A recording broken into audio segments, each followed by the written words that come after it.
So నేను మీ సుమిత్ర.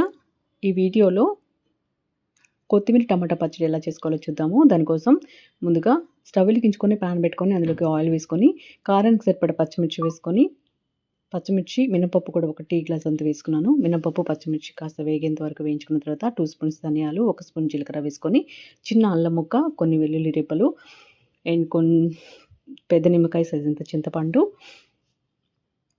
వేసేసుకొని ఒక హాఫ్ కట్ట కొత్తిమీర తీసుకున్నాను. కొత్తిమీర కూడా కాస్త వేగిన తర్వాత ఇందులోకి ఉప్పు వేసుకొని టేస్ట్కి సరిపడా మిక్సీ జార్లోకి తీసుకున్న తర్వాత టమాటాస్ కూడా వేసుకొని 3 టమాటాలు తీసుకున్నాను. టమాటాస్ కూడా బాగా మగ్గిన తర్వాత మిక్సీ జార్లోకి తీసుకొని మిక్సీ పట్టేసుకోవాలి. తర్వాత పోపు కోసం అదే ప్యాన్లోకి ఆయిల్ వేసుకొని ఆయిల్ హీట్ అయిన తర్వాత ఆవాలు, జీలకర్ర, పచ్చిశనగపప్పు, కాస్త ఇంగువ, కరివేపాకు వేసుకొని ఇవన్నీ వేగిన తర్వాత ముందుగా ప్రిపేర్ చేసుకున్న పచ్చడి వేసుకుని 2 నిమిషాల పాటు కలుపుకొని దించుకుంటే ఎంతో టేస్టీ అయిన కొత్తిమీర టమాటా పచ్చడి రెసిపీ. Thanks for watching.